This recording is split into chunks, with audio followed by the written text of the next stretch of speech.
Story world کے معزز دوستوں، شہباز خان کی طرف سے السلام علیکم۔ آج کا ہمارا موضوع گفتگو ہے حضرت ابراہیم علیہ السلام کی عادت مبارک تھی کہ کھانا کبھی اکیلے نہیں کھاتے تھے، کسی نے کسی کو ضرور مدعو فرما کر کھانا نوش فرماتے تھے۔ ایک رات حسب عادت آپ کسی مہمان کا انتظار کر رہے تھے کہ کسی نے دروازے پر دستک دی۔ آپ نے دروازہ کھولا تو دیکھا کہ ایک 80 سال کا بوڑھا تھا۔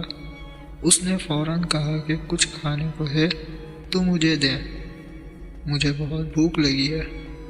حضرت ابراہیم علیہ السلام نے خوش ہو کر فرمایا مرحبا مرحبا، اور اس کے سامنے کھانا رکھا، اس کے ہاتھ دھلائے اور کہا چلیں جی بسم اللہ کیجیے۔ وہ بوڑھا بولا کہ میں بسم اللہ نہیں پڑھوں گا، میں مجوسی ہوں۔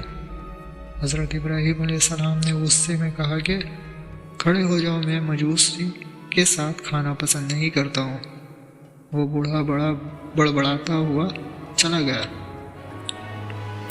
ادھر پلک جھپکتے حضرت جبرائیل علیہ السلام آ گئے اور بولے کہ اللہ رب العزت نے فرمایا ہے کہ اے ابراہیم، منکر تو وہ میرا ہے، میں نے تو 80 سال میں کبھی اس کا رزق نہیں روکا۔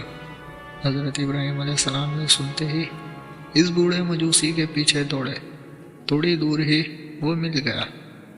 آپ نے اس سے کہا کہ اے اللہ کے بندے، مجھے معاف کر دے اور میرے ساتھ چل کر کھانا کھا لے، آپ کی وجہ سے مجھے اللہ سے بہت ڈانٹ پڑی ہے۔ مجوسی بولا کہ کون اللہ؟ آپ نے فرمایا وہ ذات جس نے ساری کائنات کو پیدا کیا۔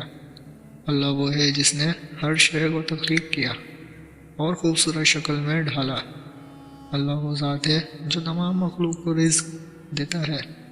اللہ وہ ذات ہے جس نے تجھے اور مجھے اب تک زندہ رکھا ہوا ہے۔ مجوسی یہ سن کر رونے لگا اور بولا کیا کہنے تیرے رب کے، اے اللہ کے بندے، تیرے رب کے تو اخلاق بہت اعلیٰ اور عظیم ہے۔ میں اتنے پیار کرنے والے عظیم بالا و برتر رب پر ایمان لاتا ہوں۔